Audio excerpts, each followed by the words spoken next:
कैले बानी लाभ हम तहरा से हो, छोड़ के ना जाई संग दोसरा के हो।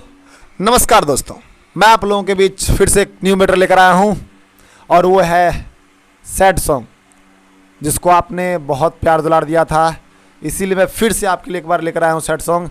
आशा नहीं विश्वास है कि ये मैटर आपको ज़रूर अच्छा लगेगा। अतः हमारे चैनल को सब्सक्राइब करें, लाइक करें, शेयर ज़रूर करें, ताकि इस तरह से हम आपके लिए नया नया मैटर तैयार करते रहें। बिना देर किए चलिए शुरू करें। कैले बानी लाभ हम तहरा से हो, छोड़ के न जाई संग दोसरा के हो।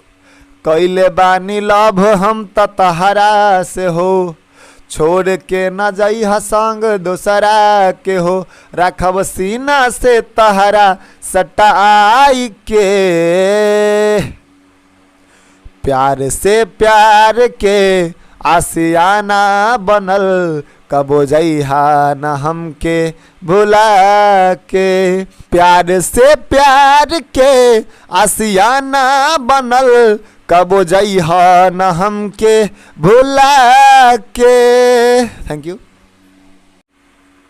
चलिए मिलते हैं अगले वीडियो में, तब तक के लिए जय हिंद।